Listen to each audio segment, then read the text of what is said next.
என் அன்பு தேவ பிள்ளைகளே, ஆண்டவர் இன்றைக்கு உன்னை பார்த்து வாக்கு பண்ணுகிறார். உன் சந்ததியின் மேல் என் ஆவியையும் உன் சந்தானத்தின் மேல் என் ஆசீர்வாதத்தையும் ஊற்றுவேன். என் அன்பு பிள்ளைகளே, இன்றைக்கு உன் சந்ததி மேல என் ஆவியை ஊற்றுவேன் என்று கர்த்தர் வாக்கு பண்ணுகிறார். இந்த நாளிலே கர்த்தருடைய ஆவி உன் நடுவில் இறங்க போகிறது. கர்த்தருடைய ஆவி உன் குடும்பத்தை நிரப்ப போகிறது.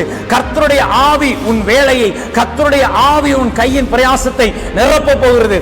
இத்தனை நாட்கள் ஒரு அசுத்த ஆவி உன்னையும் உன் குடும்பத்தையும் உன் பிள்ளைகளையும் வாதித்துக் கொண்டிருந்திருக்கலாம். உன் வேலையில ஒரு இழப்பை கொண்டு வந்திருக்கலாம். உன் வீட்டை சுற்றிலும் பல பயமுறுத்துகிற கிரியைகளை நடப்பித்துக் கொண்டிருக்கலாம். உன் வீட்டிலே இரவு தூங்கும் பொழுது உன்னை எழுப்பி பயமுறுத்துகிற நிலையில ஒரு அசுத்த ஆவி உன் குடும்பத்தில் குடியிருக்கலாம். கர்த்தர் சொல்லுகிறார், இந்த நாளில் இருந்து உன் நடுவில் இருக்கிற அசுத்த ஆவியை விளக்க என் ஆவியை உன் குடும்பத்தின் மேலும் உன் மீதும் நான் வரப்பண்ணுவேன் என்று கர்த்தர் சொல்லுகிறார். உன்கிட்ட என்ன அசுத்தாவி இருந்தாலும் சரி, எந்த அசுத்தாவி உன்னை பாவத்துக்கு நேராய் கொண்டு சென்றாலும் சரி, அந்த காரியத்தில் நான் இறங்கி ஒரு அற்புதம் செய்வேன். அந்த அசுத்தாவியை துரத்தி என் ஆவியை உன் மீது வைப்பேன், உன் குடும்பத்தின் மீது வைப்பேன், உன் சந்ததியின் மீது என் ஆசீர்வாதம் இருக்கும் என்று கர்த்தர் சொல்லுகிறார்.